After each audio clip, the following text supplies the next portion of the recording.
Subscribe now and press the bell. Never miss an update. Hello guys, Easyway classes में again आपका स्वागत है। Class 10th math exercise 1.3 करने से पहले गाइज हमें कुछ थ्योरम को सीखना होगा जिनके बेस पर हमारे इस एक्सरसाइज में क्वेश्चन आने वाले हैं।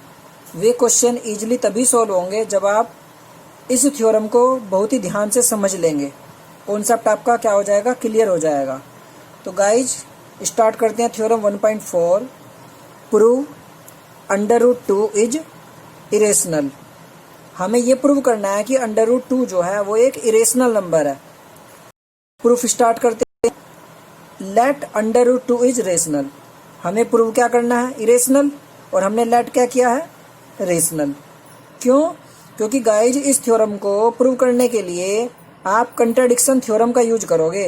कंट्राडिक्शन थ्योरम के अकॉर्डिंग यानी कि आपको अपोजिट चीज को लेट कर लेना है। √2 आपका इरेशनल है तो यहाँ पे आप √2 को रेशनल सपोज कर लोगे। अब जब √2 आपका रेशनल तो हम क्या लिख सकते हैं, √2 इक्वल टू 2 वेरिएबल में आप कोई अनदर रेशनल नंबर सपोज कर सकते हो। तो √2 इक्वल टू हमने क्या लिखा, a/b, where a and b को प्राइम नंबर्स, जहां a और b क्या है आपके को प्राइम नंबर्स हैं। गाइज आपको ये भी पता होना चाहिए कि नंबर क्या होते हैं। को प्राइम नंबर वे सभी नंबर होते हैं, नंबर का मतलब एक पेयर, नंबर का एक जोड़ा जिनका HCF जो है, जिनका HCF कितना आए, 1 आए। अगर कोई भी दो ऐसे नंबर जिनका HCF 1 आए तो वे आपके क्या हो जाते हैं, को प्राइम नंबर। इनका कुछ एग्जाम्पल जैसे कि 2, 3, 3, 5, ये आपके कुछ एग्जाम्पल है को प्राइम नंबर्स के। तो आगे करते हैं। अब √2 के अपॉन में आप 1 को सपोज कर सकते हैं। अब इनकी क्या कर देंगे, क्रॉस मल्टीप्लिकेशन। 2 और b की क्रॉस मल्टीप्लिकेशन करेंगे तो ये आ जाएगा आपका √2b, और ये आ जाएगा आपका a1 जा a। स्क्वायरिंग बोथ साइड करेंगे, स्क्वायरिंग बोथ साइड्स, दोनों साइड्स का क्या करेंगे, स्क्वायर। √2b इसका भी स्क्वायर कर देंगे और a का भी स्क्वायर कर देंगे। a का स्क्वायर क्या आएगा, a का स्क्वायर ही आ जाएगा। √2b का स्क्वायर करेंगे तो जब आप √2 में √2 की मल्टीप्लाई करोगे, उसका स्क्वायर करोगे, तो रूट से रूट आपका क्या हो जाएगा, कैंसिल हो जाएगा। और ये जो आपके 2 हैं इनमें जो है वो आपका बाहर आता है। तो √2b का स्क्वायर करेंगे तो √2 का स्क्वायर तो आ गया आपका 2, और b का स्क्वायर आपका क्या रहेगा, सेम। अब ये 2 जो है वो b स्क्वायर की क्या है, मल्टीप्लाई में। मल्टीप्लाई वाला नंबर कहाँ जा सकता है, आपका डिवाइड में।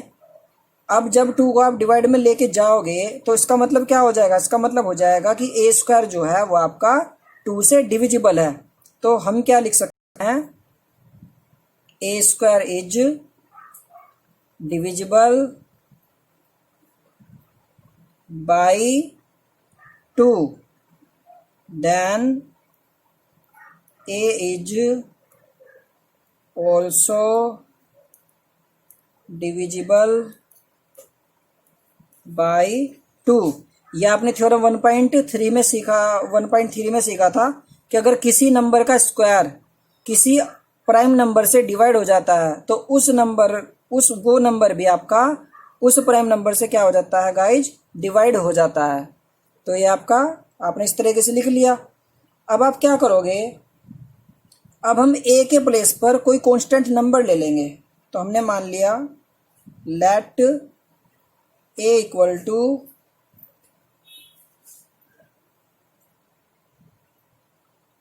Late a equal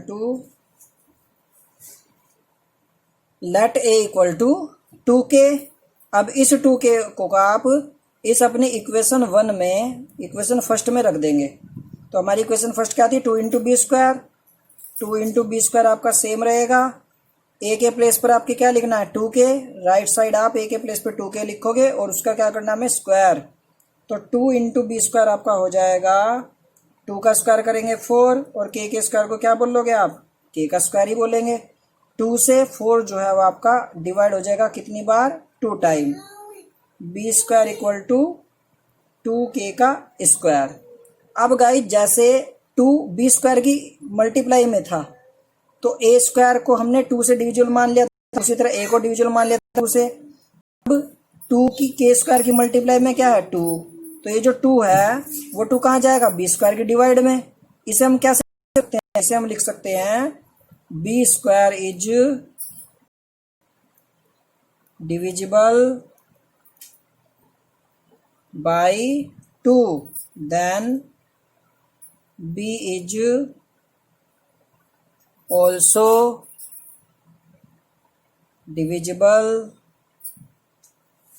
by 2। जैसे आपका b स्क्वायर डिविजिबल है 2 से, उसी तरह b भी आपका क्या होगा, 2 से डिविजिबल होगा। तो गाइज आपने यहाँ पे एक बात नोट की होगी कि a का स्क्वायर जो है वो भी 2 से डिविजिबल है, a भी 2 से डिविजिबल है, b का स्क्वायर भी 2 से डिविजिबल है, b भी 2 से डिविजिबल है। तो ये जो आपने फ्रैक्शन यूज की थी a अपॉन b, यहाँ पे ये जो a और b आपके को प्राइम नंबर होने चाहिए थे। को प्राइम नंबर का मतलब यानी कि कोई भी कॉमन फैक्टर ना हो, लेकिन यहाँ पे तो जो आपकी a और b की वैल्यू जो आपकी आई है वो दोनों आपके 2 से डिवाइड हो रहे हैं, यानी कि क्या मतलब हुआ इसका, 2 आपका इनका कॉमन फैक्टर हो जाएगा a और b दोनों का। तो क्या लिखेंगे, a and b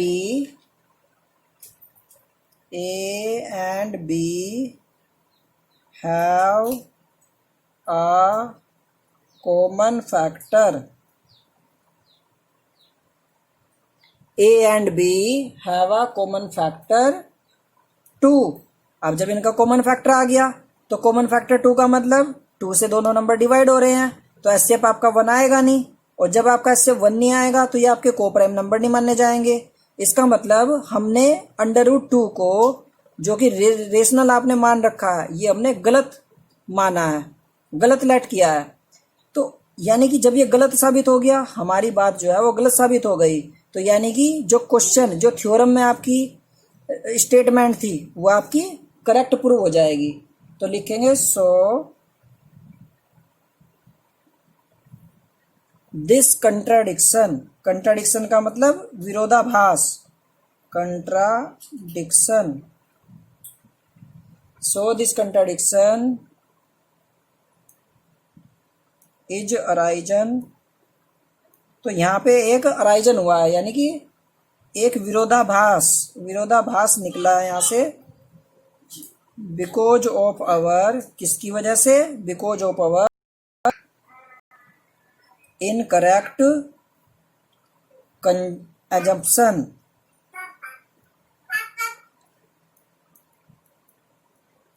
because of our incorrect assumption। अब जब हमारी बात इनकरेक्ट हो गई है तो ये नंबर जो है आपका क्या प्रूव हो जाएगा, इरेशनल नंबर। तो लिखेंगे देयरफॉर √2 इज इरेशनल। √2 आपका क्या आ गया, √2 आपका इरेशनल प्रूव हो गया है। Thanks guys.